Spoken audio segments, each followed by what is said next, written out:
most. Like, I mean, anyone can be great when, everything's stacked against the other person, the opponent, or stacked for you. Or stacked for you, but. Yeah.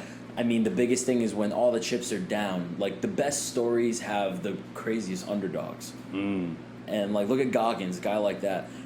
For people that don't know who David Goggins is, 300-pound man, loses over 100 pounds in less than 3 months just to qualify to be... You're probably a bitch admitted. if you don't know who David Goggins is. Yeah, I know. You might be a little soft, but you can get hip to him. He loses 100 pounds in 3 months just to participate in Navy SEAL training. That doesn't mean that he's a Navy SEAL. That means he was just 100 pounds lighter to get into Navy SEALs training. And it took him like a year to complete it because he like snapped his legs in it or did all this stuff. He's got he runs like 100-mile races like regularly and stuff. But look at that guy. Like, he was spraying cockroaches, 300 pounds, loser. His wife left him, and he had everything. Wait, he's married.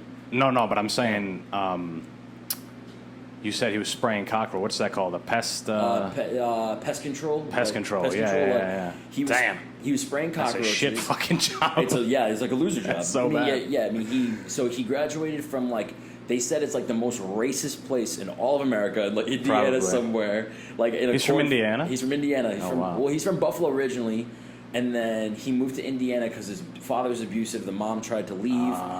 And then he goes to Indiana, this guy, David Goggins. He goes to this rural place where cornfields, they used to spray paint the N-word on his high school car. Oh, yeah. Most racist place ever. His girlfriend, his father, called him a dirty N-word. Oof. And was like, "You're a loser." And then he ends up marrying the girl, so you can imagine how that relationship goes. Oh, the man. father hates him, calls him N whatever, and the hard R or whatever. But what's crazy too about that is so if you think about his life, all this is so bad. Then he packs on 100 pounds. He can't get a job. All he does is spray for cockroaches. He sees a commercial for Navy SEALs, and then he watches a little documentary. He says, "I want to do it." Lies to the recruiter. The recruiter says, "Hey, come in." He goes in. They say, "You're 300 pounds. You have to lose weight. You can't be a Navy SEAL." He loses the weight. He goes to become a Navy SEAL, and I mean, when you read the story, you're like, "Wow!" The story changed my life because when you read it, you go, "This guy had he had a good excuse." If you read his backstory, you'd be like, "He's a failure."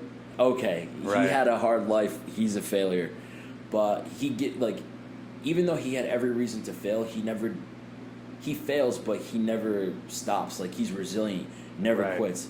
And that's a book I think anyone can read. I like all the military books, but I mean, if you read that and you're like, "I want to be a doctor, I want to graduate college, I want to run a marathon, whatever, start a company," you can read that book and translate it somehow. Because it's just a story about a guy that's resilient, that had every excuse to quit, and he never did. But the story is called what's David Goggins' Unbreakable, right? It's or something like that. Oh my god, yeah, it's oh my god, this is my favorite book. I'm gonna draw on a blank because I'm on this podcast. What, do you even like David Goggins? Yeah, oh my god, I know. I'm yeah, it's Go get his autobiography. Get his autobiography. It's all right. It's even more impressive when it's when that principle of getting it out the mud, when it comes to a leader, because like you were saying, you want a doctor who has experience. You know what I'm saying, and been through the trenches and shit like that. The book is called Cant Hurt Me. Can't Hurt Me. Can't Hurt Me. Close enough. Unbreakable. Can't Hurt Me. Can't Hurt Me. I just drawn a blank. I got a little nervous. I drew a blank. But Can't Hurt Me, great book. But you're right. I mean, if you want, you're going to want someone with experience. But I think that's what these people out of college think, too. When,